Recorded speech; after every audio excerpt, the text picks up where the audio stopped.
Okay, it being 6:30, I'm going to call to order a meeting of the Oregon School District Board of Education. It is Monday, January 9th, 2023, and we are here in the OSD Innovation Center at Oregon High School. Katie, could you please call the roll? Ms. Bijak? Here. Ms. Garrison? Yes. Dr. Lakuta? Here. Mr. LeBrun? Here. Mr. Pankratz? Present. Ms. Wright? Here. Ms. Flanagan? Here. Board does have a quorum, and I do have from Ms. Heitz that this meeting has been properly noticed, so we are good there. For our agenda this evening, we do have quite a few action items. We do have committee reports. We do have a student report, and the OEA is here tonight for a report, and then the board will be going into closed session and likely will not return to closed session, just so I want people to know that. So I will entertain a motion to approve the agenda. I will make that motion to approve Second. the agenda. All right, we have a motion and a second to approve the agenda. All in favor, please say aye. Aye. Any opposed? Motion carries 7-0. Next up is consent calendar. So we have our normal agenda items there. We do have a staff resignation that you had in the packet, so you should see that. And then I will read the following donations. We do have a donation for several winter coats for some of the bigger kids for FES. From FES PTO. We have a $400 donation to the splash pad from David and Joanne Bowen. We have a $50 donation to the splash pad from David and Julie Myers. We have a $4,000 donation to the Netherwood Knoll Literacy Materials and Miscellaneous from the Abbott Charitable Foundation. We have about 700 vouchers with a redemption value of $10 each from the outlet at the Dells for our educators. And then we have a $1,500 donation from the Oregon Brooklyn Lions Club for Oregon Lions Scholarship. We have a $250 donation for school supplies and clothing needs from the women of St. John Lutheran's Church. We have a $500 donation to the girls soccer program that is anonymous. We have a $30 donation for the splash pad from Deb and Steve Newton. $600 for the splash pad from Jill and Mark Fritz. A $600 donation to the splash pad from the Knights of Columbus.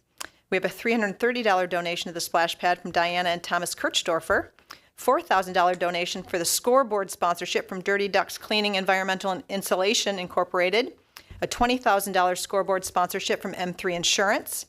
A $200 donation for the Netherwood Knoll Zen Den in honor of former NKE teacher Charlene, I don't know how do you pronounce so Calcutt? I want to say it right. Sorry. Okay, sorry. From Suzanne Morschauer and Wednesday Card Club friends. How nice. We have a $500 donation to the Mike Humor Scholarship from Mike Carr. We have a $400 donation to the 8th grade orchestra field trip from Anonymous. We have a $400 donation to the 8th grade orchestra field trip from John and Lizette Khalil. And then we have a $20 donation for the 8th grade leaf raking community service project, and that's what the donations are for the rest that I will read.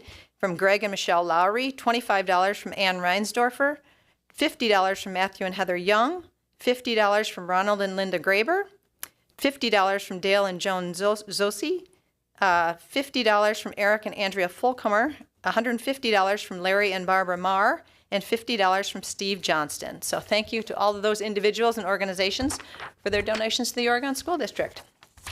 Okay, I will entertain a motion to approve the consent calendar. I motion to approve. I'll second. All right, we have a motion and a second. Katie, could you please call the roll? Ms. Wright? Yes. Ms. Garrison? Ms. Bijak? Yes. Dr. Lakuta? Yes. Mr. LeBrun? Yes. Mr. Pankratz? Yes. Ms. Flanagan? Yes, motion carries 7-0. Moving on to information items. Number 1 is public comment. Do we have anyone here from the public who would like to speak this evening? All right, seeing none, we'll do it one more time. Anyone here for public comment? Okay, moving on to 2 OEA report. Nathan Johnson is here from the OEA. Nathan, the floor is yours.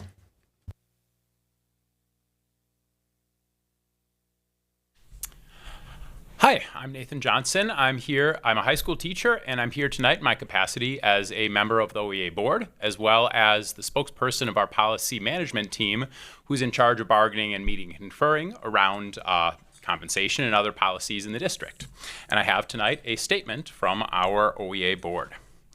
The Oregon Education Association Board of Directors, as the duly elected representatives of the teachers of the Oregon School District, is pleased to report that the OEA has successfully voted to ratify the tentative agreement between the Oregon School District and the OEA for educator compensation for the 2022-2023 school year.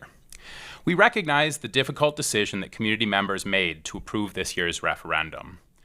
Unfortunately, in light of the state's freeze on education funding, the only way we can continue to properly fund our schools is through local action.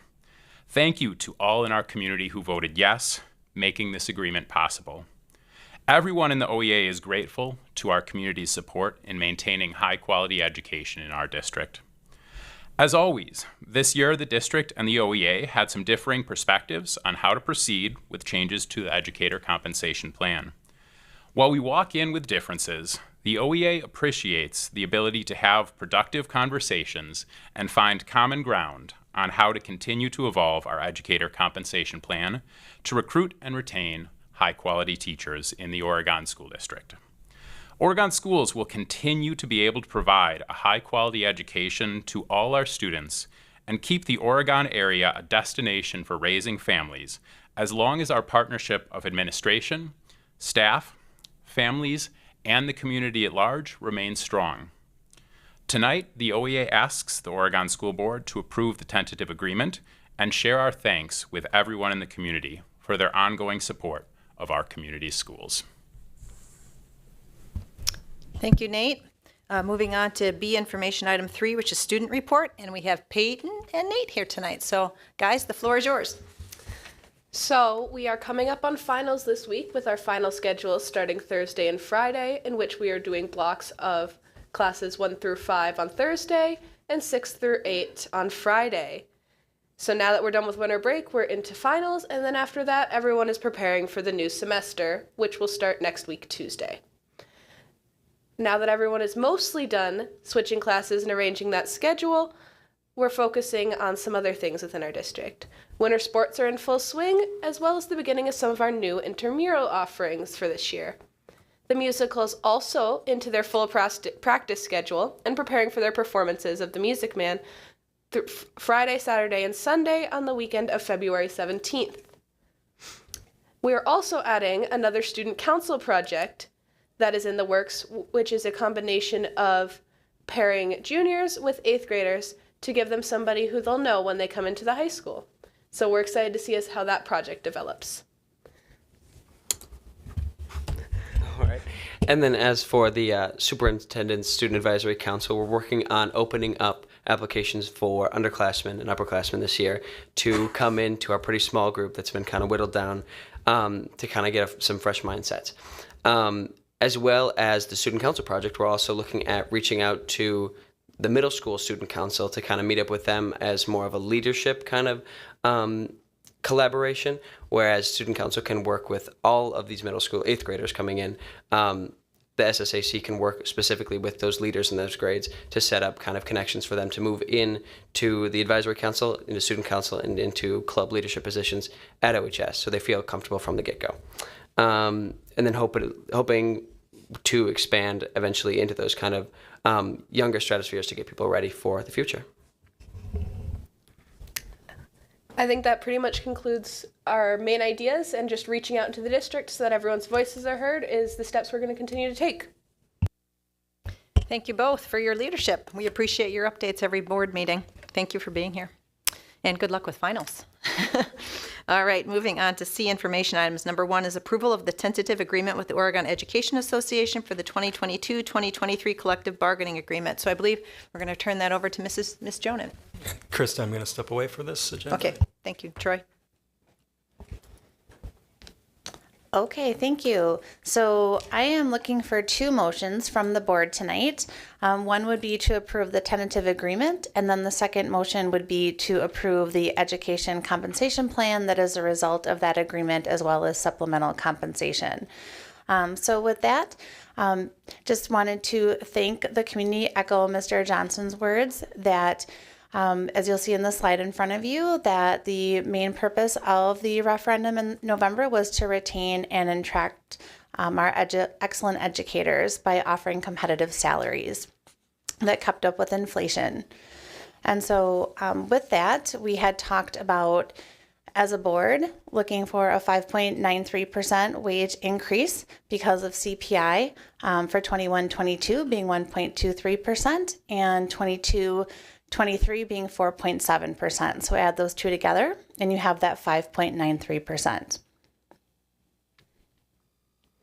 So in terms of the process, the district is required by law to bargain base wages with the OEA for the collective bargaining agreement. And by Wisconsin law, all that can be in a collective bargaining agreement is what you have on the tentative agreement in front of you. We have a recognition clause that tells who is covered by the collective bargaining agreement. We have base wages and we have duration. And under state law, collective bargaining agreements can only be for 1 year. So as a general rule, base wages cannot exceed the CPI. And so you will see in the tentative agreement that the base wages offered were the 4.7%, which is the CPI for the 22-23 school year, which is what this CBA covered. So just wanted to point that out, that the tentative agreement is the 4.7% CPI for that year. But then we have what's called a meet and confer process with the OEA to talk about what does the schedule look like. So once we do those base wages of 4.7% and we are required to bargain that distribution with the OEA, then the board can approve what's called supplemental compensation on top of base wages. So really at the end of the day, when we're looking at a teacher contract or attracting someone to our district, what teachers want to know is, what does the schedule look like? And so you'll see that on the Oregon School District Educator Compensation Plan 22-23, which was the draft proposal when we put it all together. So we talked in a meet and confer process with the OEA about that and what that would look like, and that we did reach agreement on the proposal in front of you.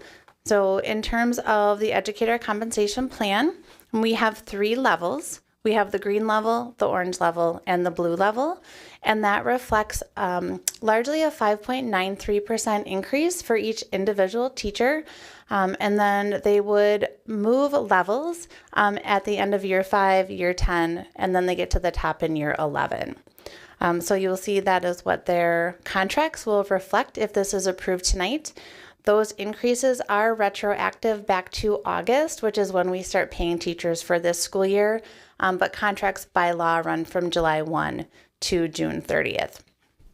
So as Mr. Johnson mentioned, the OEA did vote to approve, and so the next part of the process is for the board to vote to approve the new schedule. So in terms of our schedule, I already talked about the goal. We do a lot of research when we look at our proposals. The OEA researched other compensation as well. And so not only does this schedule provide the 5.93% increase, but it also provides salaries that are competitive with area districts, which was another goal that we had. We also wanted to make sure that we had a salary schedule for our educators that provided consistency and maximized their career earnings over time. And one of the ways that we do that in our district is that we get teachers to the top of our schedule as quickly as possible. And so we're really proud of the fact that our teachers get to the top in 11 years, assuming they meet the other criteria in the model, which almost all of our teachers do. And so that is something that does make us unique and is a destination district. Obviously, part of the referendum is to make sure that that top is competitive. And so while we know that we're very competitive, we also know that we have to watch what area districts do because compensation and the teacher shortage is moving very quickly. And so we also know, as our number 4 goal that you'll see in front of you, is that we have to be fiscally responsible to our community. And so we want to do enough to be competitive with area districts, but we also have to understand the impact on our community when we do that. So we're really trying to balance a number of factors. And one of the things that you'll see on the back is that in order to retain educators, one of the discussion points we had with the OEA that was really important is that we find ways to recognize teachers that have been in our district for a long time. We knew going into the conversation that we needed to do a better job with our most veteran teachers. And so one of the strategies that we would like the board to approve is that we do recognize service to the Oregon School District. So we would like to implement what we are calling really milestone stipends. So educators who have 20 plus years of service to the Oregon School District, so not just in general, but have been with our district for a significant amount of time, that we would give them an additional stipend that would be on their contract and would be continuing. So for example, if it was my 20th year, I'd have a $2,000 stipend on my contract. And then next year, I'd also have a $2,000 stipend. And that stipend would stay on my contract until hopefully I was here for year 25. And that would increase to $2,500 and then be in place each year. And then when I went to 30 years, it would be $3,500. And then 35 plus years at $4,500. And we do have a handful of staff that have been with us 30 years or more in our district, which is amazing. So wanted to find a way to recognize that longevity and loyalty to us. We also agreed to keep talking with the OEA and really keep looking at compensation of area districts. I do expect there to be a lot of movement this spring, which is really when teachers start looking for new positions. And districts really start posting positions after spring break in particular. So having to keep a close eye on that and start talking about compensation for the 23-24 school year because it has been very challenging for us to be hiring when we know our salaries are a year behind. And so wanting to do that process as quickly as we can with the data that we have, but really wanting to wait until we have that solid data, which we tend to have approximately February from other schools. So we know that this is a really great start, but we know that we have to keep looking to make sure that we're competitive with area districts. So in terms of next steps, and I talked about this a little bit, but if we are able to approve this tonight, there is a lot of work that the HR department has to do to go retroactive back to the school year. And it can take quite a long time because when we cross a calendar year, then there's different Wisconsin retirement rates that we have to calculate and all of that hours differential. So if any of you are really interested in that, I would love to talk to you more about that and what that process takes. But it is a significant amount of time for us. And so just given everything that goes on in January in HR is that it would likely be our early March payroll. So I just want to manage expectations of staff, but also know that we want to do it as quickly as we can, but it has to be right. And we have to actually look at every teacher individually, which can take some time. So, and then as soon as we complete that process and we can complete other compensation for 22-23, then we're going to jump right in and looking at compensation for 23-24.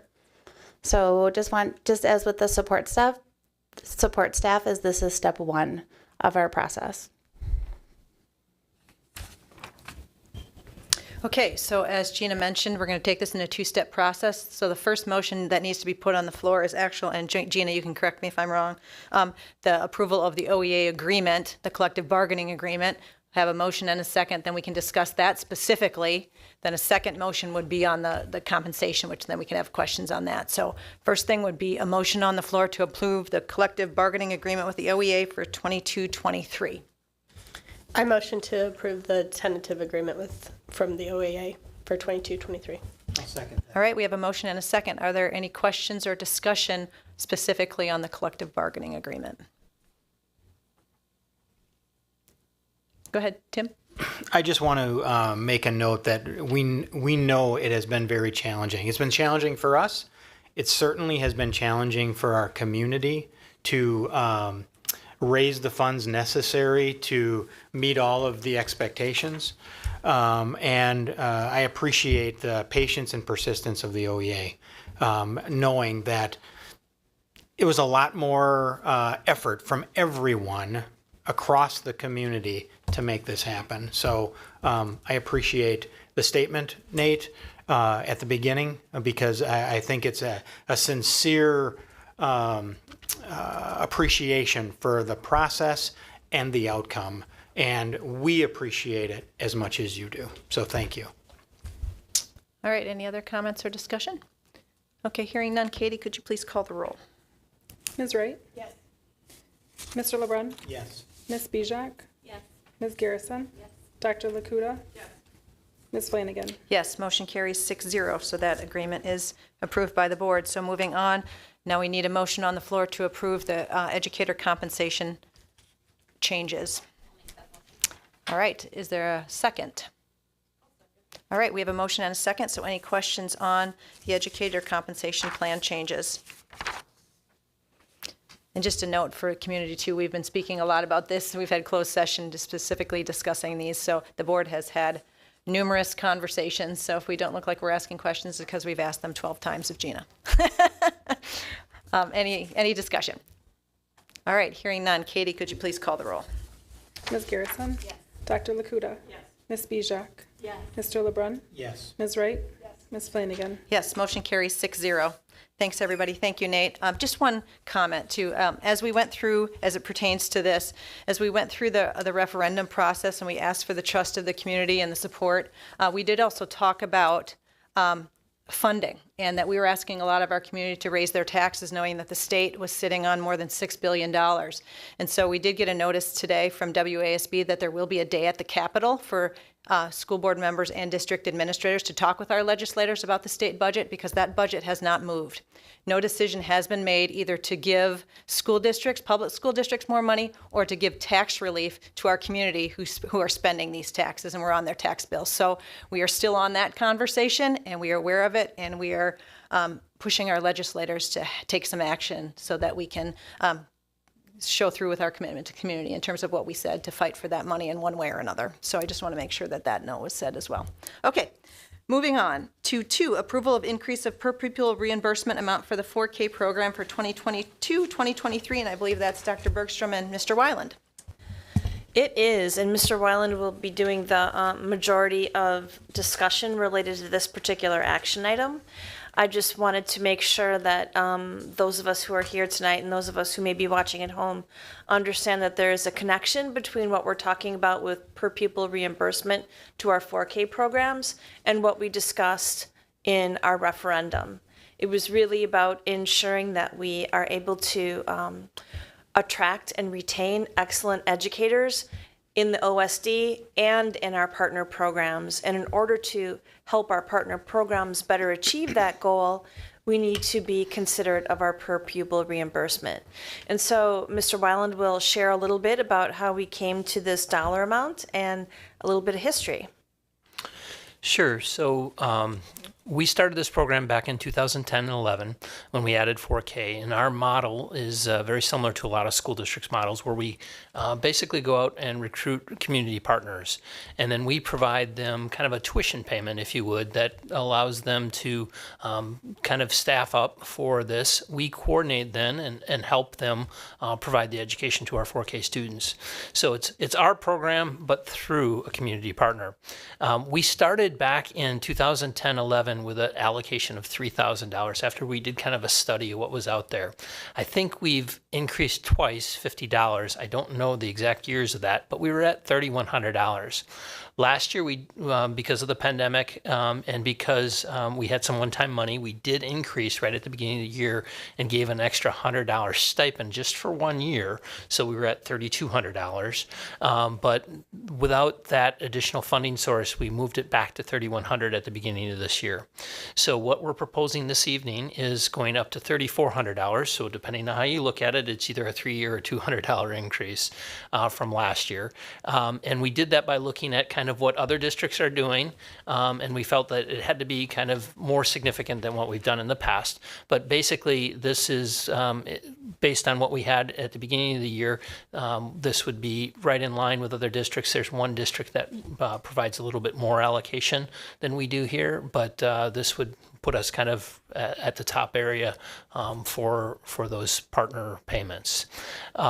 We did also have a meeting, Dr. Bergstrom and myself, the directors and our director, and talked to them a little bit about maybe an expectation that because this money is really directed towards hope to bring in staff and to recruit staff, that they would increase their salaries proportionally to our increase, so that they can do that. They informed us that they pretty much already had to do that in order to have staff. So with that said, I'll take any questions that you may have. All right, well, let's go ahead and put a motion on the floor and a second, and then we can have discussion or questions from Andy. So if anybody's willing to put that motion on the floor.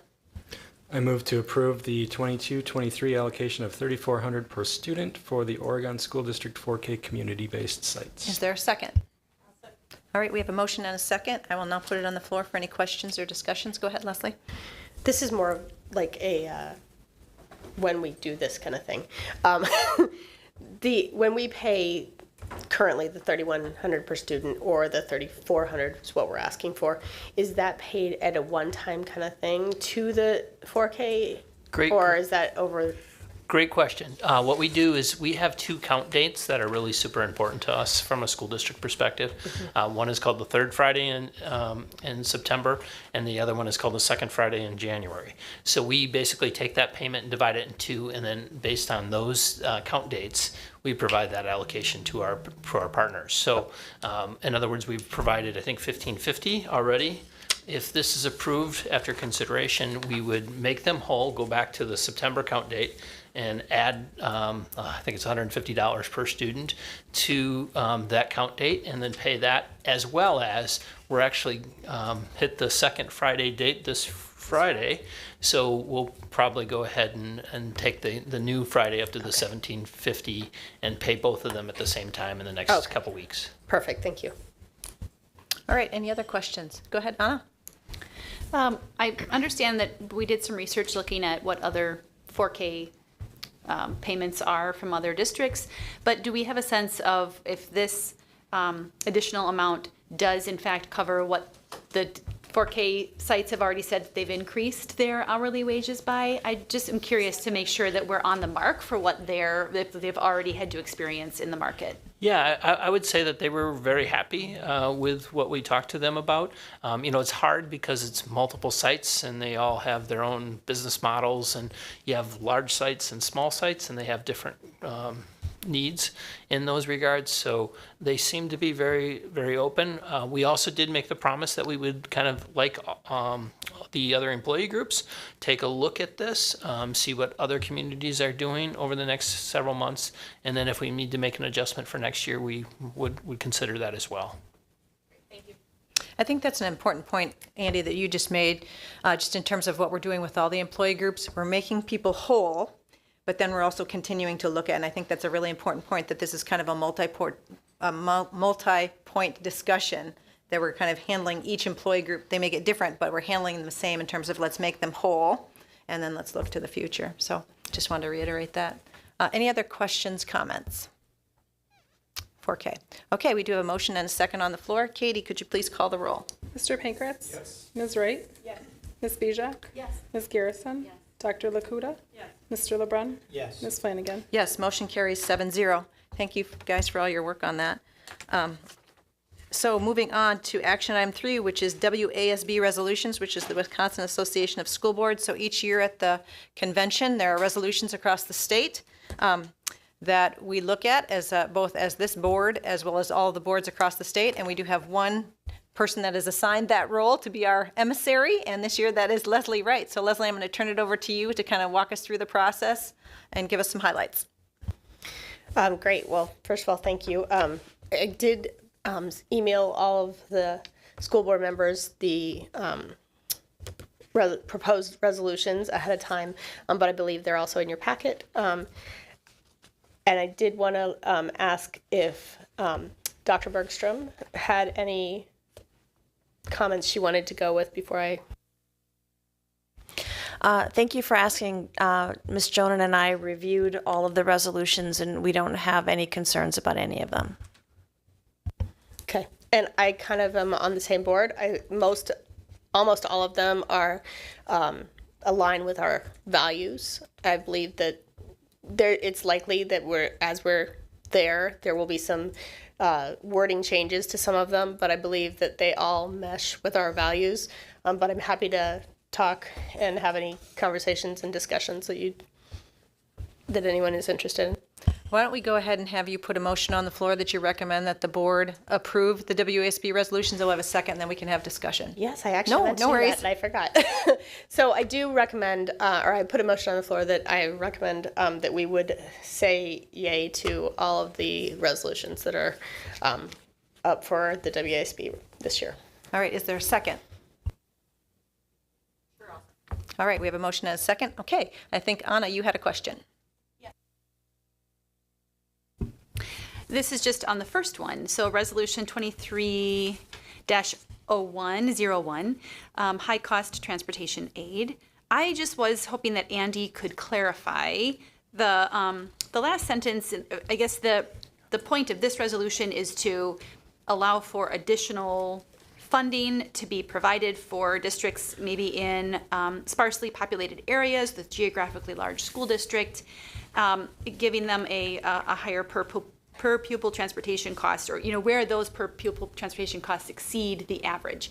My question is, it says that this school transportation categorical aids should be funded from the state's segregated transportation fund.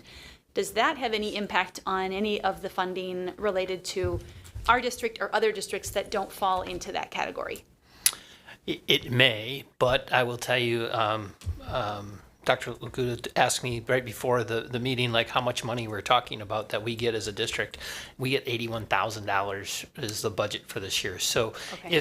even if it has a significant impact, that's not going to impact us much. Okay. So, but I wouldn't anticipate it's going to impact us very much at all. Our district is very compact, and so this is really targeted toward those districts that are, multi-county type large districts, typically up north or to the west of in the state. Great. Thank you. All right, any other questions about any of the WSB resolutions? Go ahead, Mary. Thank you.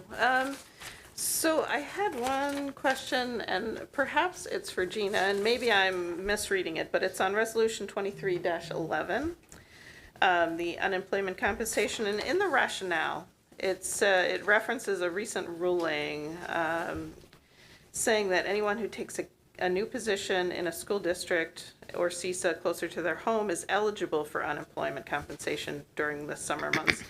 So does that preclude the resolution that they're recommending be created?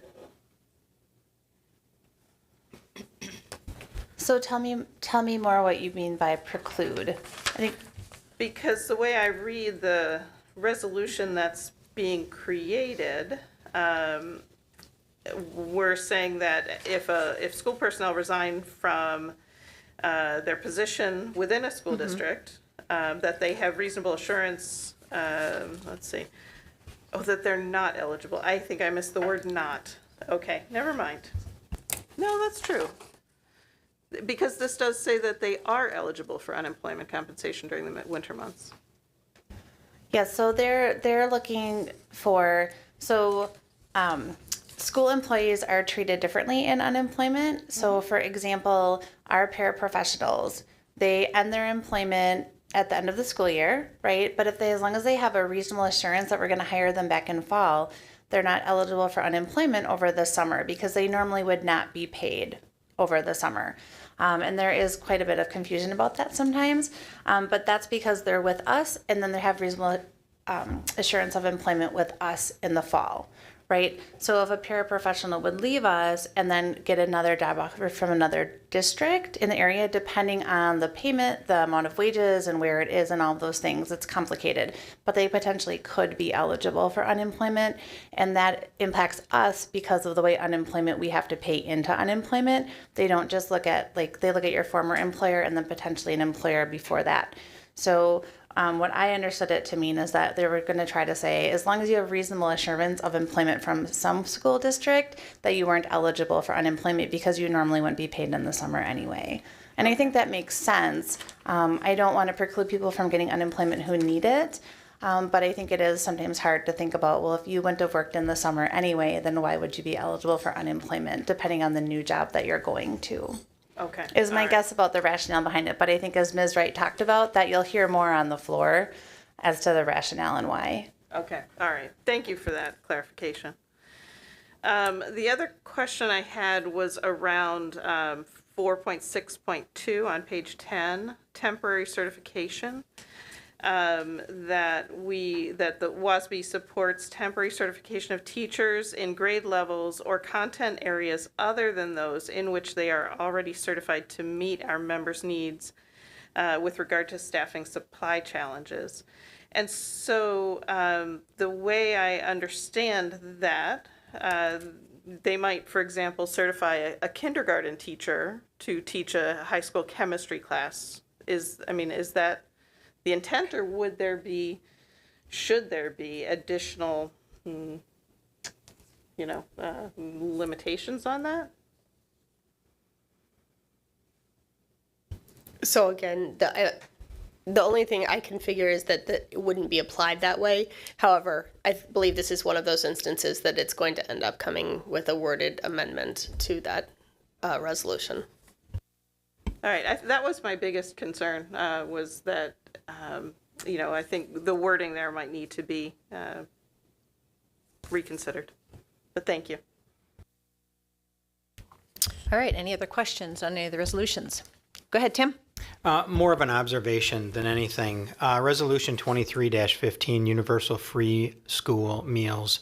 My concern here is that I'm afraid that if we start getting money for meals at the cost of getting money for staff, where I think the education really happens, I absolutely agree that having good nutrition without question affects your ability to learn. I am not debating that at all. And I think that the program that has been in place for a long time provides for that shortfall. My concern here is that if we go back to the state, and the state has all kinds of choices about how they are spending their money, whether it be the $6 billion in excess that is sitting in the coffers or the amount that's being taxed next year as a normal course of business, that money would come back to us in the form of food for people, who can afford it, as opposed to quality staff that all benefit from. And so it's an observation. I just want to be, and I know that WASB does not create a budget for us. If this passes, WASB does not provide us with that money. They simply bring it to the legislature to say, and we think this should happen as well. And it's still up to the legislature to put the money aside to do it. But I just want to be careful about the money we ask for and how it is given back to us, so that we are not trading one thing for another when there's already a program in place to help anybody eat nutritional meals in order to learn better. So again, observation, I'm not asking you to necessarily bring it to the floor, but I think it's worth some additional discussion before that is a decision that is made. That's it.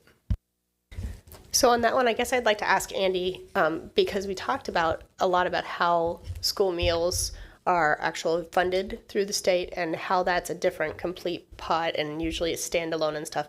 How do you see this affecting things if it were to pass and go forward? Well, I take Mr. LeBrun's point. It's a good point. Like if we had to choose or prioritize what funding we wanted, I would choose to put money into per pupil allocation. That said, it's always nice to have, what's interesting about food service in Oregon is because we do not have a very high percentage of low poverty, free and reduced students. Our food service program financially has been okay, but not great. Where if you go to other districts that have a higher reduced free and reduced lunch participation level, they're just more stable because they have that continuity of revenue every year.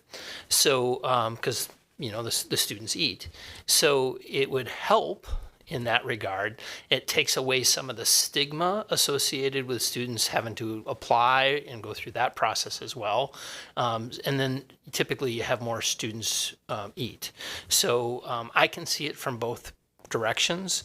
Again, I would prioritize more money for, if I had to, and I was sending a signal to the legislature, I'd say, per pupil. Let's not talk about anything else. Let's not talk about extra transportation aid. Let's talk about per pupil. Let's just focus on that right now, shall we? Because otherwise I think these other things can become a distraction. Again, it would be a nice thing. It would provide a more stable environment. It would get rid of having to deal with money at all necessarily in the food service program. But again, that's where I would prioritize it probably. I don't know that I answered your question real well, other than to say there's two sides to it. Troy, I think you had a comment? Yeah, I agree completely with Tim on this one. I'm opposed to the 2315 resolution as written. I could be swayed, I think, if I had some more information, but as it's written right now, I'm just not convinced. And I think Tim, like I said, I agree completely with Tim. I think if it comes down to money for food or for staff, I wouldn't want there to be any confusion there, and I would want our schools to get funding for staff. So there is a motion on the floor, so if either of you would like to make an amendment that changes that motion to approve all the resolutions with the exception of that one, the floor is open to you to do so. I'm going to make that amendment. Nope. That change. Oh, I'm sorry. I'd like to make that change. Again, for all the reasons that I mentioned, I just think that we here in Oregon, and this is the Oregon School District voice, I think that through a per pupil allocation, we can make the proper amends for positive nutrition that makes it easier for kids to learn without question. But I think what I don't want to end up with is, here's the pizza, and we're going to split it into all these different pieces, and each additional piece we lop off is going to eat away at the 85% of the money we need to pay quality educators. All right, there's a motion. Is there a second to that amendment motion? Just to clarify, the motion would be to just remove the approval of 2315? Yes, that's correct. Okay, I'll second that. So is the motion to approve all the amendments and then move for her to vote in opposition to that motion? Is that what you're asking her to do? Yes. Okay. Thank you for that Motion and a clarification. second. Is this a friendly? Like there was a motion and a second It doesn't already on doesn't the floor. necessarily have to be a friendly. It can just be an amendment, correct? Yeah, so I don't know if the motion is the motion to amend, or it might be easier to, maybe we could carve that one out and approve the rest. Okay. All right. So Like that, I think that would be a friendly amendment. okay. So then we would have two motions. Right, Eventually. but we would ask the maker Yes. and the second if they consider that friendly, if we just approve all the resolutions except for, and then we address then- that one separately. Okay, so what we would ask is Tim to withdraw his amendment and then go back to Leslie to say, is it a friendly amendment to? Yes. Okay, so do you consider that a friendly amendment, Leslie? I think that would be a friendly amendment to look at that. Okay, so then the motion on the floor is to approve all the WSB resolutions with the exception of, what is the number of that resolution? 3-15. Okay, so we have that motion, and is there a second to that friendly amendment? Yes. Okay, Heather had already Heather, seconded. yeah, so Heather, is that Oh, okay? Heather, do you agree to the friendly? Oh, Okay. very good. Okay, so any Yes. discussion on the friendly amended motion? I do just want to make one more comment on a different one, 23-10, which is the requirement for educators for, I guess, eliminating the FORT testing for special education teachers only, teacher candidates only. I'm willing to support this as written, but I just want to comment on that, we are starting to see teacher requirements be lessened, and that raises my eyebrows a little bit. Understanding the current situation with teaching candidates, I think this is something that we can support, but it's something we have to keep our eyes on. So that's all.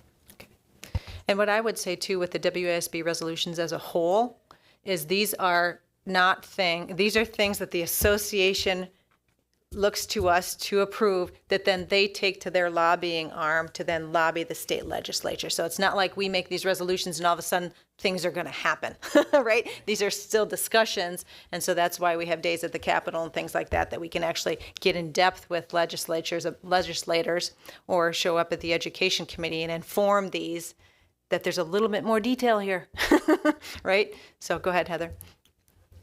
Yeah, I just want to ask a question on that note, actually, and I should know this, but this is my always learning. So when Leslie takes this information, are they compiling every single school district's vote to then have an outcome of what this final resolution is? So let's actually turn that over to Troy. You were there last year. Why don't you talk about the process, Troy? Yeah, and Tim and Anna have both been there too, so feel free to jump in as well. But yeah, there's one representative from each school district. You get in a room, you're given a voting button, and then resolutions are presented, and then there's, on some of these, there'll be some lengthy debate, amendments offered, and it kind of goes through this process just like we operate as a body. And these resolutions may be amended, changed, and then they may pass or fail. So when I served as the rep, I always felt like I was kind of given, like this meeting that we're having tonight gives that representative some direction on the kind of the feeling of our board, and then I always felt like that was my job as the rep to convey that to the broader group of WASB. So, Go ahead, Mary. So then, for example, I asked about 4.62 temporary certification. So that gives Leslie my thoughts on that one, but I don't need to make a friendly amendment for, to incorporate that, correct? Unless you feel strongly about that you would need the board to all approve that we would make that amendment. So what we're doing is we're trying to decide here, as a board, do we approve these off the board, or do we have an amendment that we don't approve one, or we're providing her discussion points that if that discussion, she can make that discussion when she gets there, or if it starts going down that path, she knows what our concerns are. Okay, yeah, because I don't know that I would be okay with 4.62 as written, but Leslie understands where my concerns lie. And so I guess my friendly amendment would be to ask Leslie to speak to that during the conversation. So I don't Is think that would not be a friendly amendment. yeah. You saying that and asking her to do that represents your thought. Gina, is that correct? That would not be a friendly amendment. That would just be, she understands the scope of our discussion here, that there's been concern voiced about lessening of teacher certifications, your concern, and then we do have a motion and a second to not approve that one, but in terms of discussion points.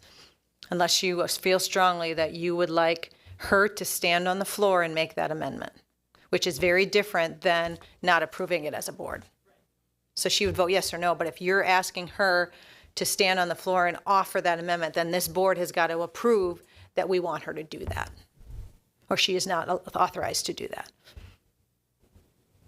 Okay, so then I should make a friendly amendment to 4.6.2 to clarify what sort of leeway will be given to the, I don't know, the lack of requirement or temporary certification of teachers to teach something that they're not certified to teach. Okay, so what I would recommend we do then, if we're having two pullouts now, let's go back and let's approve. So if anybody else has any discussion about ones that they want to pull out, let's have the motion that approves all that we're going to approve, and then we can have individual discussions about the ones we want to pull out, okay? So does anybody else have any discussion about any of the motions that they want to pull out of approval?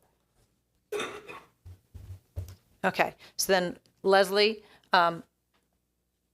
we'll go back to, will you withdraw your motion? Yes, I will withdraw my motion. Okay, so now let's put a motion on the floor that approves all of the resolutions except for the two, which are? 2315 and 2317. Or is it the whole 2317 then? Wait, 17? It's 2317, but it's 4.62 of So I'm saying is the rest of 2317?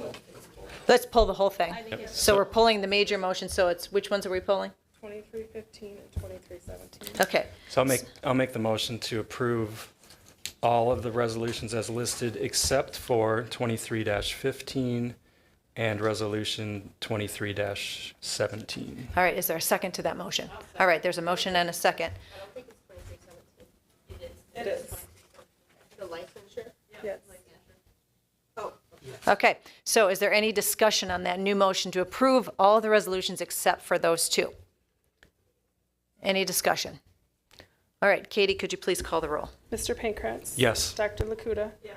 Ms. Bijak? Yes. Ms. Garrison? Yes. Mr. LeBrun? Yes. Ms. Wright? Yes. Ms. Flanagan? Yes, motion carries 7-0. Okay, now I'm opening up the floor to take individually 213 and 217. So whoever would like to put a motion on the floor.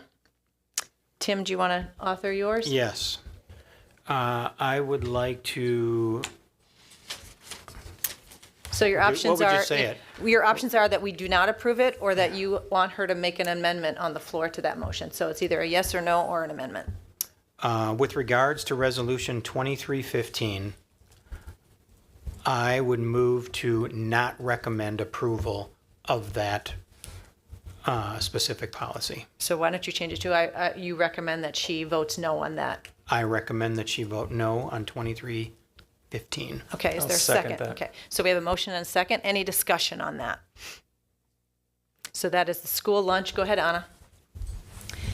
I agree with the concept of prioritizing funding when we're talking about situations where there are limited funds. On principle, I support this resolution. I support universal free school meals in our schools. I think that's a really great investment. I think it's important to break the stigma. I think we've seen how tremendous it helped our school lunch program. It gives us resources. It gives us consistency in funding. So I think there's value in this resolution.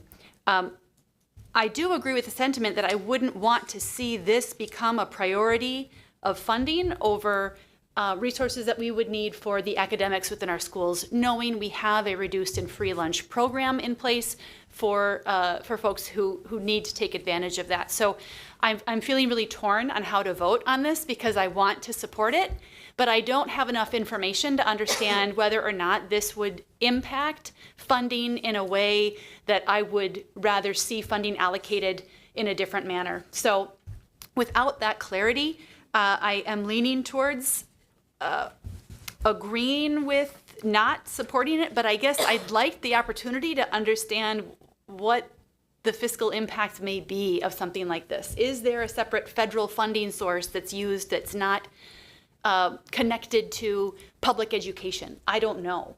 So I guess based on that, maybe it's best to not support it without having answers to those questions, because I wouldn't want to risk funding being used in ways that may be even more critical towards education and academics. So I guess those are my comments. Yeah, I think Go ahead, Troy. what stands out to me, kind of taking onto that, is that this does define state supplemental funding, regardless of participation in the federal schools program. So while I agree with the concept, as you've stated, Anna, I don't have enough information on the fiscal impact to the state to support it. Yeah, I would agree. It does say, well, this is a WASB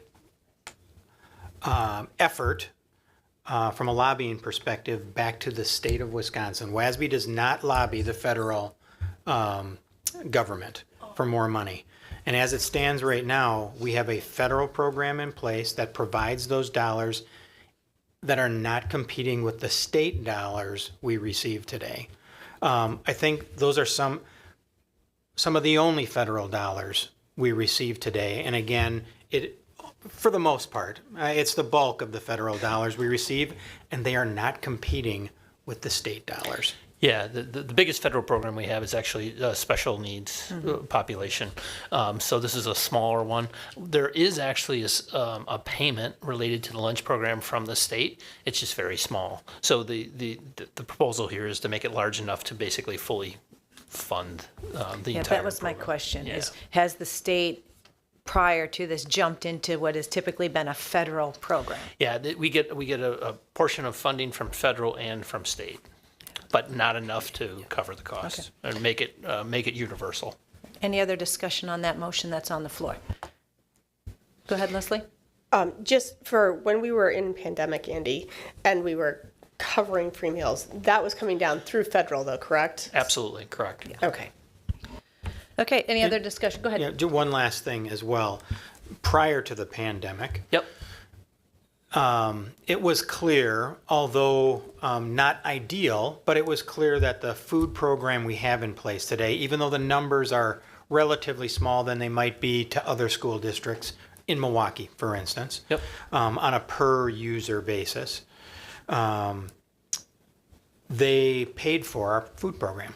It was self-funding. It was. It was self-funding. Yeah, before the pandemic, it was, absolutely. We have, as we've talked about, raised the wages of those personnel, and so I'm not sure that that will be true in the future. Sure. But we did include that within the referendum. Okay, very good. And let's also be clear, I also don't want there to be any, and Andy, you can correct me if I'm wrong, but even with the federal funding, that money covers certain parts of lunch, but when Sean Flanagan has 2 lunches, I'm covering the second. Absolutely, that is true. Okay, so it's not free here, for all right. for everybody that wants food. It covers a certain percentage of the lunch, and if kids want more, we're paying for it. So Yep. I just want to make sure that this is not a subsidy of everybody in the district. Yeah, but even if it was a supplemental program, I think it would cover a meal. Yes. Okay. All right. Any other discussion? Great pull out, Tim, and great discussion. Okay, Katie, could you please call the roll? So this motion is to authorize Leslie to vote no. So a yes is a no vote. Mr. LeBrun? Yes. Mr. Pankratz? Yes. Ms. Bijak? Yes. Ms. Garrison? Yes. Dr. Lakuta? Yes. Ms. Wright? Yes. Ms. Flanagan? Yes, motion carries 7-0. Okay. Leslie, you have your marching orders on that. So moving to the next, which is Mary. So Mary, I'll turn the floor over to you to make an amendment to that or a motion. Yeah, I make a motion that, that Resolution 2317, specifically item 4.62, temporary certification, the wording be amended to clarify whether this is truly allowing, any certified teacher to teach any grade level in any content area, or are there, realistic expectations that the individual teacher should have some level of expertise? So if you're making a motion to amend, you need to provide the amend language. So how would you amend that proposal? Well, Say no, right? We could vote, I mean, it could be a vote no, or it could be an amended language. So you could say, I vote no as it stands. and- okay. I vote no as 4.62 stands as So then written. that gives Leslie authority to speak about that, or if somebody makes an amendment, she can know the spirit of our intent. Okay. Gina, how does that feel to you? I think procedurally it feels fine. My struggle is that just for your pool of information, right, is we are very fortunate in our county to get the pool of teachers that we have, and these would be lobbying efforts statewide.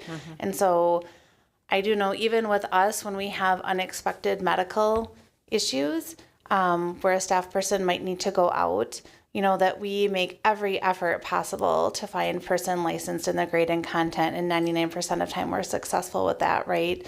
But I know how hard it is for us, and we're on the phone and we're calling, right? So I do feel the plight of districts around the state that maybe don't have those networks or access to teachers. And so, just letting you know that in talking to other HR directors around the state, that the staffing challenges are very real, and not that people don't want to have licensed teachers, but sometimes they're just things that arise where you want to have a teacher in the classroom first and foremost, right? So I understand the rationale behind it, and I just want you to have that pool of knowledge regardless of how you vote. So we don't have a motion on the floor yet, so we need to have a motion on the floor before we discuss. So then does this temporary certification, substitute teachers are not given a temporary certification, are they? Well, and that's when I look at this, that's my assumption is what they mean. I don't know if they mean temporary certification. A substitute gets a 3-year license or a 5-year license. So for me, I haven't considered that like a temporary certification. So when they say in grade levels or content other than what they already are. So for example, when we've had this where we have a teacher who is certified because of old rules 1-6, right? But we maybe want them to do intervention in kindergarten, or they're certified K3, and we want them to work with 4th graders. So my assumption was that was addressing that we could get a temporary certification for 4th grade while they work on it. So, but But I mean, I think those would be good questions for Ms. Wright to ask from the floor, because I think if I have a teacher who's working K-3 and I want them to work with students in 4th grade, I feel really comfortable with that versus if I have a teacher, right, that's 9-12 certified coming to 4th grade. So I'm just not sure what they mean by the language, but my guess is we're just looking for more and more flexibility to deal with the shortage. So you have a current motion that says as a vote no, it does not have a second yet. Are you comfortable with putting that motion on the floor? Yes. Okay, so is there a second to that motion to vote no on that resolution? I'll ask again, is there somebody want to put a second to that motion on the floor? I want to put a second to that motion so that we can talk more about it. All right, we have a So motion I and a second. second that. Okay, we have a motion and a second. Now the floor is open for discussion. So, Go ahead, Tim. So Gina, from a staffing perspective, if this were voted, if we voted in favor and WASB, the world of WASB voted in favor, it would be a problem for us. It could be a problem for us. We would not have the flexibility we enjoy today. Is that correct? If I'm understanding your question, I don't see, if this motion passed, it being a problem for us because we have access to a wider pool of candidates. I think this would actually be helpful for us for those few times where we have an unexpected absence, where, like I said, or we have an expansion of a program. So maybe we have a teacher, like I said, working with students grades K through 3 that now we would like to work in 4th grade, and they only have a K-3 license. So it takes away flexibility, which we usually don't need, right? Because we're in Dane County and we have a wonderful compensation schedule and other things to offer. So, but it would make it challenging if that changes. Like this would actually be helpful to us to the extent that I always look at, do we have a licensed person first? And then then second, do we have a licensed teacher, right? Because we can train the content. I think what's harder to train is that experience of being a teacher in the classroom and aligning with our mission and values. All right, Heather, go ahead. Is there something that, right, because I understand what you're saying. I understand also what Mary is saying. I'm wondering if this gives just too much flexibility, and that's where the concern is, right? And so maybe there's a way, I mean, the no motion is on the table, but maybe we're thinking about it in a black and white way where we need to come back and think about adding some verbiage to make it more specific. Any other discussion? Go ahead, Anna. I don't know if there would be a way to identify what is meant by the word temporary. Is that a length of time? Is it 3 months? Is it until we find a person to fill the position? Is it like an emergency needed only for a very short window? Like what does the term temporary even mean? And so I guess I don't know if we could clarify what what does that mean in your eyes, Gina? Do you know? I can't. I don't know if there was more discussion about it. Right now, we can do what's called a 1-year license with stipulations to add a grade level or a content, and then but the teacher has to agree to do certain things depending on, maybe go back to school, have additional professional development, etc. So I would say in the past 10 years, there has been more and more flexibility from DPI, and I do agree there's absolutely a balance. So I don't know what they mean by temporary because right now we have that ability for 1 year. For 1 year from the date? Like for what? 1 year from the... Can you put your microphone on if you want? Sorry, 1 year meaning like from the start of the program, not one grade level, 1 year grade level. 1 school year. 1 school year. Leslie, I believe, did you have something? I was kind of going to go along with the same thing about it. Can we maybe look at putting a timeline for it, but I was unaware that we already had the ability to use that flexibility for 1 year anyway. As long as the teacher agrees to do XYZ from DPI. So I'm not sure if they mean that the teacher wouldn't have to do XYZ from DPI, or if they're looking for a time frame shorter than 1 year. Okay, go ahead, Mary. So Gina, from a legal perspective, would the language, the WASB supports temporary certification of teachers in grade levels or content areas similar to, but other than those in which they are already certified, would that meet a legal, I don't know, would that be appropriate language? I think it would be fine to be appropriate. I think that would be fine language because ultimately it's going to be whatever, like they will change the language to meet that need, right? Like they would have to define, like DPI or the state would have to define what similar means. But I understand where you're coming from, that if you're licensed K-3, maybe adding fourth grade isn't as significant as now you're going to teach, you know, high school, like, right, like, I don't know, 11th grade world civilization. Okay, so I would like to withdraw my initial motion and make a new motion to, let's see, revise Resolution 2317, Section 4.62, temporary certification, to read, the WASB supports temporary certification of teachers in grade levels or content areas similar to, but other than those in which they are already certified, to meet our members' needs with regard to staffing supply challenges. All right, is there a second to that motion? Right, motion and a second. Any further discussion? Doesn't Tim have to agree since he seconded? She withdrew her motion. Yeah.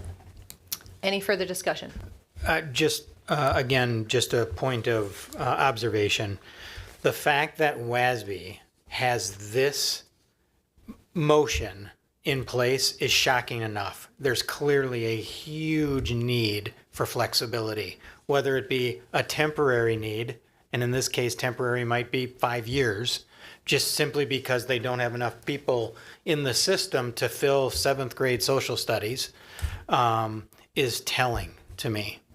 Because it really flies in the face of what WASB stands for.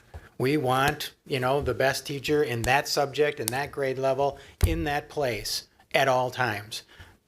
The fact that they have this in here at all means there is a need for this flexibility. And so I think what you're asking for is just a little tweak, and it's really close to what they're asking for.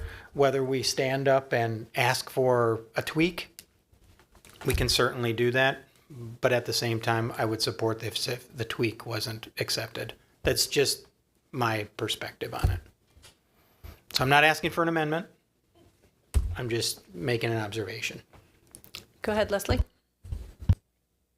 Can I just have either Katie or Mary repeat the way the motion is written? They'll give this to you after, so you have what Never you mind, need for. that'll work. We do not ask for recall. We will give you. All right, any further discussion on Mary's motion? All right, Katie, can you please call the roll? Dr. Lakuta? Yes.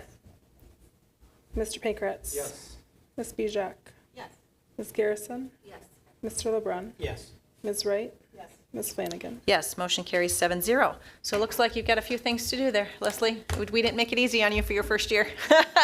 Thanks for the great discussion. Okay, now we are moving to action item 4, policy 411.01, graduation requirements.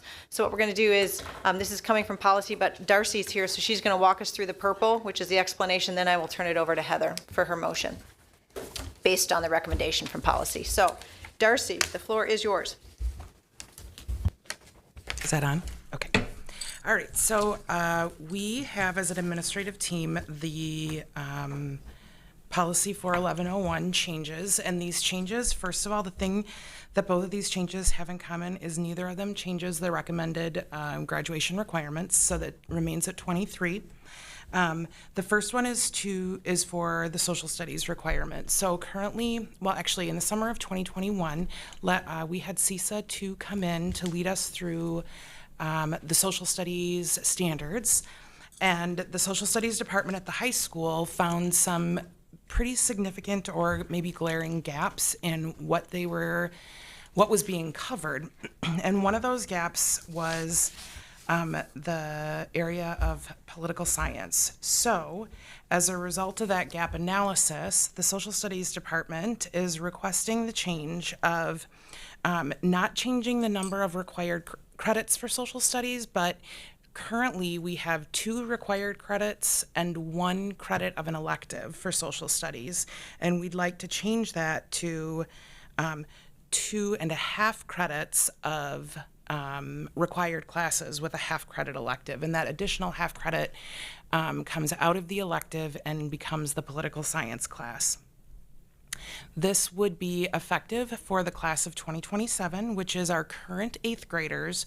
So the proposal is that when they enter high school, they will know what the requirements are upon starting to do their class schedules. The second part is the financial literacy requirement. And again, this does not change the number of credits that students need to get to graduate. However, the interesting thing about the financial literacy requirement is that the way that the administrative team is stating this is that we want to ensure that students demonstrate proficiency in the financial literacy standards. Now, this came out of a whole bunch of different things. There were senior exit surveys where the graduates have always been saying that they would love to have more explicit instruction in this area. And you probably remember that we did the focus groups for the Portrait of a Graduate. And many times in those focus groups, the financial literacy component was a big issue that our focus groups wanted to see be addressed. So, with the adoption of the OSD Portrait of a Graduate, we're recommending now that our graduates demonstrate proficiency in those standards. And the reason that the language is saying demonstrating proficiency is because you'll notice that there are a number of different ways that students can demonstrate proficiency. So there will be a choice of classes that students can take, the minimum being a half credit class. But these are just some of the classes that a student would be able to take that would satisfy demonstrating proficiency in those standards. Let's see, I guess the last thing about that personal financial literacy class is that we are recommending that this class become a requirement beginning with the 2027 class again, and that is so that we have the high school has enough time to plan for all of the progressions in the classes, and we have enough staffing. We have enough time to build the staffing.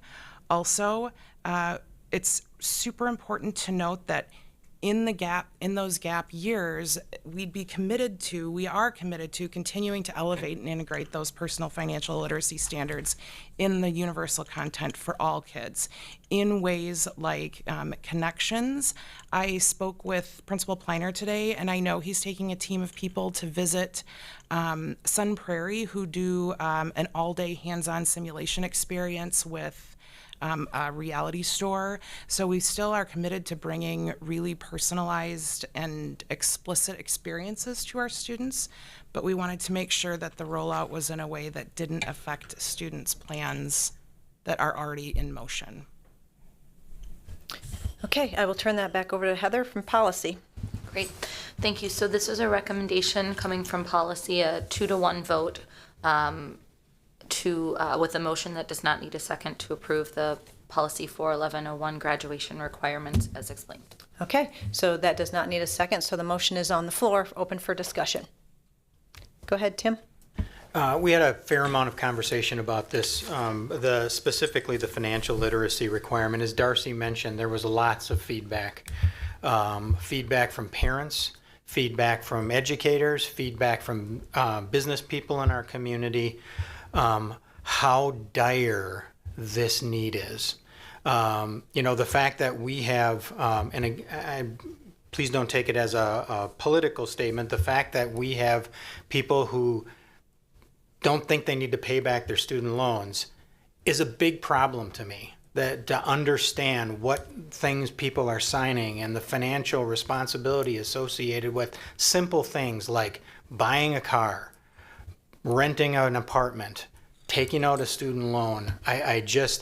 It was so loud and clear to me that personal financial management is so badly missing that I don't think we can afford to wait until 2027 to make this a requirement for the class of 2027. I strongly recommend that this start with the class graduating in 2025. Strongly recommend. We have a staffing issue right now across the country, a lot of it in food and hospitality areas, which require very simple math. And there's a problem making change. It happened to me twice in the last week. It's a simple, practical education that I'm asking for here. And I don't think waiting 3 or 4 years to get to that point is what our community and our business community is looking for.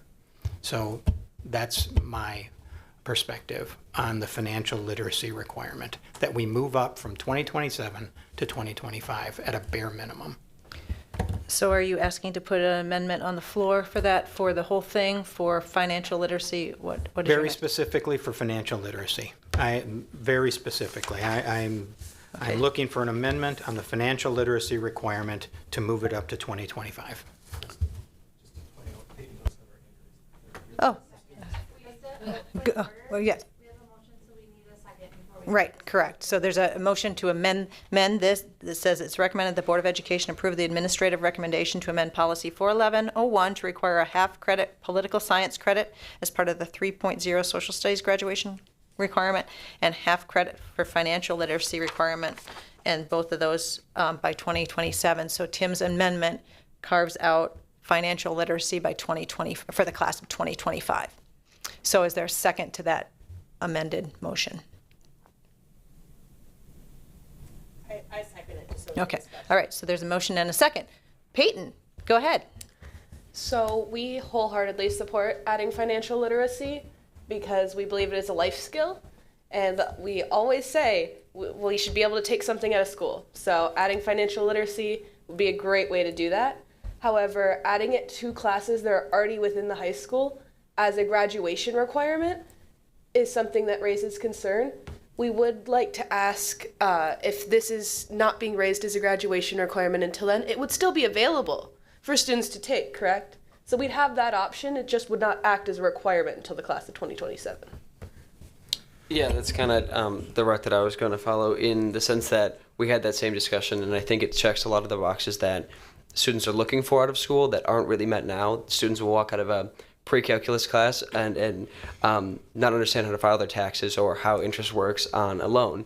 And I think that contributes to kind of some of the mental health issues that we talk about, in the sense that students don't really understand why they're here. And it's definitely an underlying sentiment that the stuff that we learn here isn't applicable outside of school, and that school is kind of self-serving.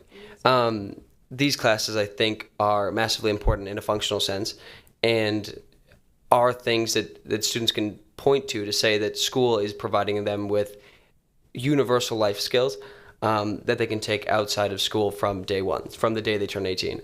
In that sense, we fully support both of these classes becoming requirements, and I think that reflects the mass majority of the students here. With the scheduling note, especially for the class of 2025, it was raised. The point was raised that students are often the idea behind not raising the credit requirement in the total 23 credits was that students at OHS, most students are taking well beyond that minimum. I think at this point we're kind of reaching a maximum with gym, health requirements, world language, minimum requirements. Often kids are in music, or that can represent another elective, history, English, science, and math. It's really kind of hitting the top of the line, where a lot of students will end up without a study hall, without a lot of things that many students depend on, without time to do those things. So I'd say that should be considered. I like the idea of making it a requirement as soon as possible, and I think that needs to be prioritized, but it should be considered that students are really at their maximum limit right about now. All right, further discussion from the board. Go ahead, Leslie. So I agree with Tim in that I believe it needs to be moved up from 2027. However, my reasoning behind that is because in your blurb about potential classes. One of those you talk about as a summer school class. And I believe that even if we did look at, we're talking about our freshmen and sophomores right now, right? That we'd be requiring them to look at that. So they can look at that planning and go, okay, at some point, I don't want to change what I've already planned out, which many, many students do anyway. But I don't want to change this, so I can squeeze this summer class in and take it during summer when that's allowed. I also believe when we talked about it in policy, we talked about there becoming an online potential for this, or that there was. I don't remember if there was one. The other thing I had a question for you on, Darcy, is that my concern is that we don't start this soon enough, and I understand that there's some sort of something in middle school. Can you elaborate a little bit more about what type of financial literacy they might be talking about in middle school so that we get learners at a younger age that could truly start understanding that, so that when they do start their first jobs, say in high school in freshman year, that they do understand how to make change and they are able to get to those points? Well, my understanding, I was speaking with Dr. Bergstrom earlier today, and my understanding is that in the middle school, it's incorporated in 2 ways, really explicit ways right now. One is through financial wellness, through the health class, and one is through their connections time, doing academic career planning skills universally for all kids. And are both required for all students? Yes. Thank you. Any further discussion? Go ahead, Anna. I guess I'll start by saying I completely support the concept of adding financial literacy requirement into the requirements. I do not agree with accelerating the implementation to 2025 graduates, just from the standpoint that I know that I've got 2 sophomores right now, and they have planned out their entire schedule, and they are excited about the courses they're going to take. And I think my kids are not alone from the standpoint that I think it really just disrupts or changes a lot of the school planning that kids have done for their last 2 years of school. And I guess I'm really appreciative of the fact that we've identified several opportunities to obtain that credit. So it's nice that we're showing that there's some flexibility in how to obtain to that class. But I really think it's important to have a well thought out implementation of the program. Let us ramp up the staffing, provide opportunities to all of the kids today, and not interrupt or disrupt 2 years worth of kids' high school planning work that they've done. They start right when they start as 9th graders. So I fully support this concept. I think it's an excellent move in the right direction. And I think the best time to implement is with our incoming freshman class, to allow them to plan accordingly so that they can set themselves up for success to meet those requirements and not feel like they're trying to force a half credit in the summer or change their schedule to avoid and not have a study hall. Or, I see a big ripple effect that impacts kids, our students, and I don't want this to do that. So I don't support moving it up to 2025. Go ahead, Mary, you're next, and then Heather. Darcy, can you talk a little bit about how the shift from making it a requirement for the class of 2027 versus 2025 would impact the resources and teacher resources and offerings? Yeah, so I know that we would need at least more allocation in the business department, because that is typically where that class will come out of. I was also speaking with Principal Pleiner today just about trying to understand what some of those implications would be for students to get that additional half credit. And the way that he talked about it was on a school day that's an 8-hour day, to get that additional half credit, it could drop them from a full credit of another class, because that full credit class runs all year, and you can't drop into, say, calculus second semester after you've taken personal financial literacy. Thank you. Mm-hmm. Go ahead, Heather. Just a couple comments. I see the reasoning for why, it's a very clean start to do class of 2027. However, my understanding kind of ends there. I'm just going to be really blunt. I couldn't as a board member say, yes, this is such a needed thing, this is such a crisis, but we're okay to wait until 2027. I know it has all sorts of ramifications from both a student perspective and a staffing perspective, but if we swap out the word financial literacy for mental health, there is no way that we would be having a conversation to be saying, you know what, this is really important, but in 2027 we'll get there. And so I'm with Tim that 2025 for me is at a minimum where we're at.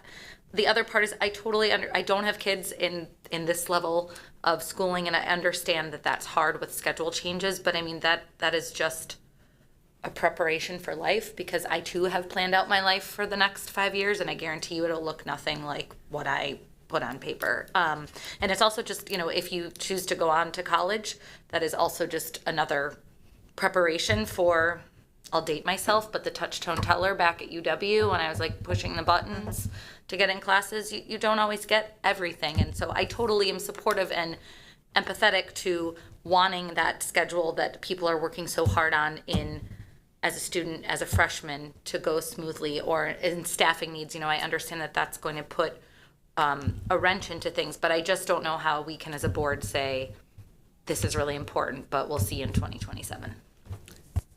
All right, Troy, any comment? Great comments all the way around. I feel really strongly about the financial literacy piece, especially, and agree that I'm really not comfortable with 2027. I was going to propose actually 2026. That would be 3.5 years from now. That would allow us to prepare and get ready, and noting that there's still several options for those students to obtain the educational materials. So I don't know where I stand. I can't quite remember where we're at, but that's kind of where I am sitting. Okay, I'll tell you where I'm at. This is an equity issue for me, and I'm completely in line with Heather that I sat on this board when we were talking about mental health, and it was hard, and we didn't have the money, and we didn't have the staff. But things that are important to this board, we make priorities. And financial literacy, we were told again and again by our community, that's really important. And we currently have 122 students in the class of 2023 that have taken some sort of financial literacy. That's almost half. We can find ways to do things. What will come back before this board in April is a staffing plan. And that's where the board, you come to us with your priorities of what's important in terms of how you staff things. The board, if the board votes for this, we're telling you our priority in terms of financial literacy. So I'm in support of the amendment. Any other discussion? All right, Katie, could you please call the roll? Mr. LeBrun? Yes.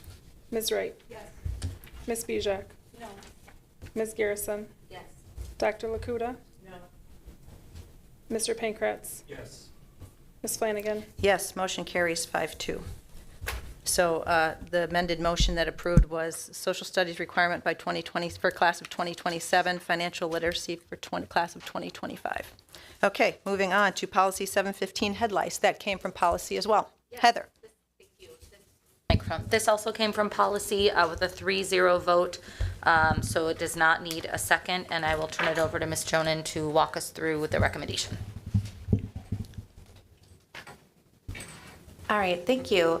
So in terms of policy 715 head lice, this came about out of recommendations from our nursing staff, as well as discussions with our new medical advisor, that the medical community has really changed their thinking about head lice for twofold. One, because it isn't, as we learn more, this is my understanding from them, is it isn't contagious in terms of lice doesn't jump. It tends there. We don't really see transmission in school, right? We see more transmission from household, and so looking at that versus how hard we know it is when kids miss school, that thinking has really changed. And so what the change would be is that if a student is found to have head lice at school, that the nursing staff does call the parent or guardian, and that we do inform them about proper treatment, but that they don't need to leave immediately, that they can stay in school, they can complete the day. We connect with families about appropriate treatment options, they go home, they get an appropriate treatment option, and they can come back to school. And of course, that's always contingent on, does a child feel comfortable enough to learn, right? And that's the case with any illness issue. And so upon return, then the nursing staff or the health paraprofessional would examine the student and determine if there's additional treatment that's needed. If there is treatment that is needed, then we'd work with the family about that treatment, and we also can provide treatment at school with permission, and if that is what the family wants us to do. So that is really largely navigated by our nursing staff. And so really what we're looking for is a change about letting the students stay in school as long as they're comfortable, and then getting appropriate treatment at home that night. And you will see, and we had a discussion at the policy committee about just educating families about why the change and about the appropriate treatment methods. So you'll see there's an additional links at the bottom of the policy to meet that need. But we do talk with families if we see a student that has lice at school, because we want to make sure that they know about the appropriate treatment options and that it's available if they're not able to access them at school. All right, Heather. So I guess given that this is coming from policy, we don't need a second, so we'll open it up for discussion. Yep, so there's a motion to approve policy 715. Any discussion? Would you guys like to weigh in about head lice? I'm just kidding. All right, seeing no discussion, Katie, could you please call the roll? Ms. Garrison? Yes. Ms. Bijak? Yes. Dr. Lakuda? Yes. Mr. LeBrun? Yes. Mr. Pankratz? Yes. Ms. Wright? Yes. Ms. Flanagan? Yes, motion carries 7-0. Sorry, I didn't mean to make light of head lice. All right, D, discussion items, committee reports. Back to Heather for policy. You have heard plenty from policy tonight. We also just had a meeting prior to this board meeting, and there will be things coming from that in the subsequent board meetings. All right, thank you. Vision steering, Troy. We have a meeting tomorrow night, 5 p.m. Here in the Innovation Center, or the room out there, I guess. We will be discussing recreational facilities study. All right, thank you. All right, moving on to E, information items. The floor is yours, Dr. Bergstrom. Thank you. So for visioning and strategic planning, the only item that I'd like to discuss related to that is the topic of our upcoming vision meeting, which is the AIRS recreational facilities study. And I thought it would be important to think about it in terms of the visioning and strategic planning framework and how many of the areas are potentially influenced by the information that's being gathered as a part of this study. I mean, you definitely see it related to growth and enrollment projections and whether or not our facilities are meeting those needs. It's also connected to public funding and building and grounds. I just think there's a lot of connection to the board making the decision to examine our recreational facilities and think about it in terms of where our population is headed and how we can be partners with the municipalities that are near us in ensuring that our community has what it needs in the broad sense related to recreation. And it's also very connected, of course, to multiple areas in our priorities.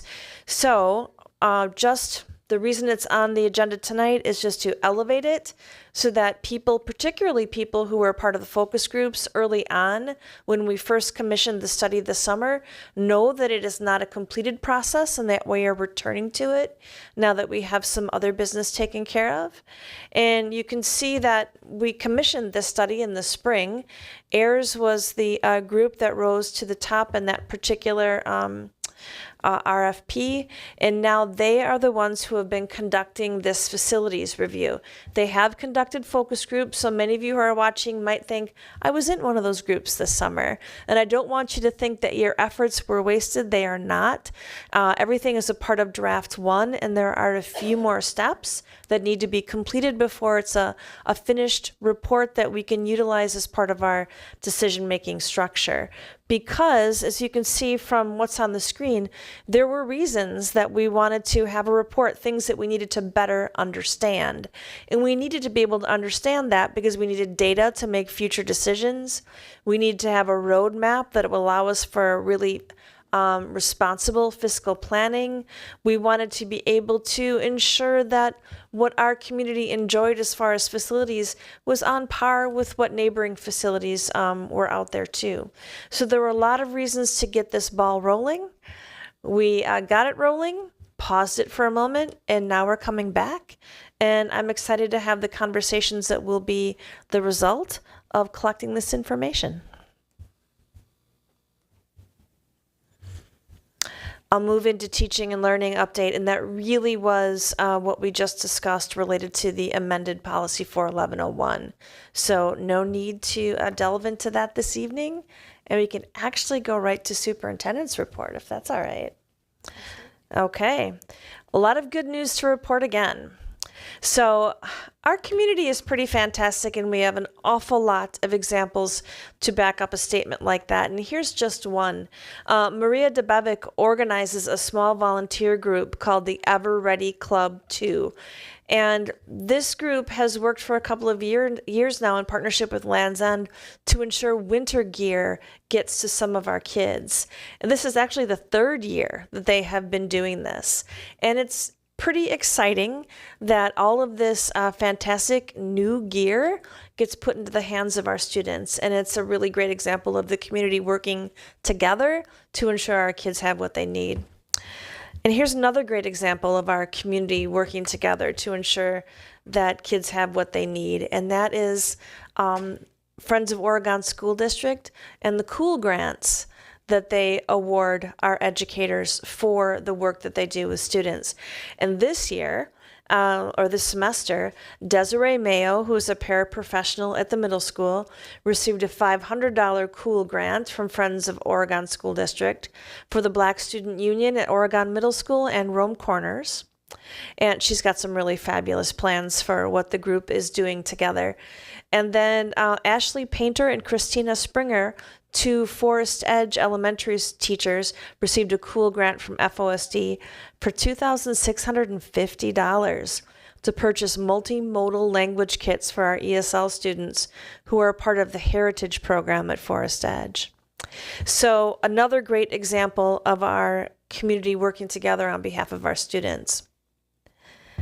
And here's a great example of an outstanding educator. Our high school teacher, Sarah Kissling, she was just awarded the Outstanding Accounting Educator Award from the Wisconsin Institute of Certified Public Accountants. And she'll be physically given that award in May, but we're very proud that she received this and that she is a member of our staff. This is another point of pride. Mrs. Jansen's third grade class at Prairie View had a guest speaker, and it was one of our graduates. He is now private first class Reese Sinico. He was their mystery reader, and he came in and signed autographs, which I think is really a pretty cool thing. Oh, and then here are some of our Forest Edge students doing penguin toboggans. So this might look like they're having fun, and they are, but they're also learning, because Miss Sunby's second grade class, this was a STEAM activity where they created the penguins using toilet paper rolls, and then they tested their penguins using ribbon and yarn, and they raced one another and tried to understand why some penguins might be faster than others. And this is a tried but true. And I'm sure that if you've had children who've gone through the Oregon School District, there's a high likelihood that at 5th grade, they were a part of the Wax Museum. So right here, we have some students from Forest Edge who took part in the Wax Museum, and they choose someone famous to study, read about, and use as the subject for an informational paper.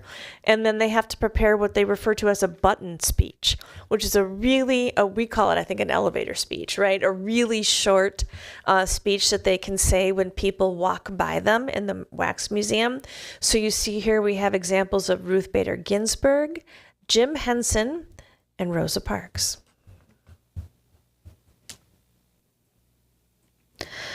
Another great example of students doing some fun things, and in this case, fun things that also really benefit their school community. This is a group at Forest Edge called the Kind Crew, and they prepared a morning surprise for staff. They created the Kind Coffee Cart, and they delivered all of these morning treats to teachers, just as a way to spread kindness and joy throughout the school. And OHS did a very similar thing prior to break. And just recently, I saw some of these things where we're still here. So students at Oregon High School took some time before break to promote kindness, giving, and joy. So they made cards for residents of the local senior centers. They made goodie bags for Oregon Youth Center. They wrote notes of thanks and appreciation, made blankets for rescue puppies, and created kindness rocks for others to find. So they're doing some pretty cool things just to show that they care about one another. They actually did a penny war and had $200 to donate to the Dane County Humane Society. And then, on the other side of the coin, it is about our social emotional learning and being kind and spreading joy. And it's also about some academic achievement. And our OHS DECA team, they were part of the District Career Development Conference this past weekend. They had 11 students who competed and placed in the top 3 of the 11 categories. So that's pretty cool. Abby McCarnes medaled in hotel lodging, an area promotion. Bryn Niemeyer was an honorable mention in HR cluster exam, maybe a future hire for you, Jana. And Betsabe Ramos medaled in HR emotional intelligence role play. Alice Shipley medaled in marketing communications. Hadley Strang medaled in sports and entertainment. Annabelle Schwartz medaled in sports and entertainment. Ray Babler and Lily Erfurth, Kayla Clevenger and Haley, this is a cool name, Vejvoda, and Caitlin Mancusi all placed in the top 10. So look at them spending their weekend doing something so amazingly academically oriented and really excelling at it. So I think that's great. And then I'll get to the podcast on our alumni in just a moment, but boy, was this a wonderful event. You can see from the pictures that we had a variety of our Oregon High School alumni who came back. Mr. Ashmore, our associate principal, was one of the lead organizers of this great program. All of these young people came back to sit on panels and talk to juniors and seniors about what their experience has been like since graduation. And when I came in toward the tail end of one of the programs, because I was about to have a conversation with a small group of the people you see here, I saw some of our alumni sitting one-on-one with our students to talk to them about their experiences and ensure their questions were answered. It was really heartwarming to hear from the students regarding their experiences here in the school, the importance of the relationships, the relevance of what they learned, and one of the main things they carried away was how much people cared about them. And now we can talk just a little bit about the Oregon School District podcast, which is something that our communications director, Erica Mundinger, is organizing. And we've had 3 different episodes that have been released so far. One on Around the World Day and our food service program. One was on the OHS Alumni Day, and one was a really fun one on the best books for break, which featured a lot of our younger students talking about what they were going to read. But this recent it's called the Alumni Tell-All. But there wasn't anything, that was being told other than how much they now see the connection between what they were doing in school and what they're being asked to do after it. And how much they can now see with some perspective, because sometimes when you're in it, it's harder to see how many people there were here who were willing to go the extra mile for them to make them feel like they were really seen and cared for. And our students were doing amazing, amazing things. We had 2 students who were knee deep in the college experience and very successful. We had 1 student who had just finished basic training. We have 1 student who's starting his own business related to bovine genetics. Another student who is currently a real estate agent. I mean, it was really fun to see the different pathways our students took after they had their experience here with us. So the podcast itself is going to highlight a lot of the really great things we do by having conversations with the fantastic people that are a part of it. So you can watch it on, most of the major podcast channels, Spotify, Apple Music, Podbean. So we encourage people to take a listen because it really elevates the stories of the great people in the OSD. And that's it. All right, thank you. Moving to F, closing, future agenda. Our next meeting will be January 23rd. What will be on the agenda is as we all go to the Wisconsin Association of School Board Convention, we'll go around and pick out 3 to 5 things that were takeaways for us. So admin will do that as well as us. So that's something you can be prepared for on January 23rd, as well as some other action items. And then moving to checkout before we move into closed session. So I will go around the horn. Mary, anything for checkout? I don't have anything. Okay, Heather? Troy? Leslie? Yeah, I actually wanted to share with the group that I was really, really, really proud to be part of this board and part of this school district this weekend. On Saturday, one of my twins did his first wrestling tournament here, and Oregon Youth Wrestling had their tournament that we host, and we hosted it downstairs here. And there were over 520 wrestlers. I think it was 525, if I have the number correctly. So there were like 1,500 people here in the school, and with concessions and with just people moving around. And some of the comments I heard about our beautiful school and what a lovely facility and stuff from just random people that were in, and I just happened to hear them. Not that I was like talking with anyone, but I happened to hear them. And so I just wanted to say thank you for our past school board members and our community and our administration for really pushing to do elevate us to this level where we're at, and to continue to push because we should be proud of what we've done here and that what we're continuing to strive for. And also to thank all the coaches, not just for wrestling, but for all the people that work with youth sports and youth groups of different areas, because it really makes a difference in our kids. Great, thank you. Anna? Tim? All right, nothing from me. All right, we'll take about 5 minutes since it's already 18 after 8. Take a couple minutes if anybody needs to do a restroom break, and then we'll go into closed session. Thank you guys for being here, Nate and Peyton. Good to see you.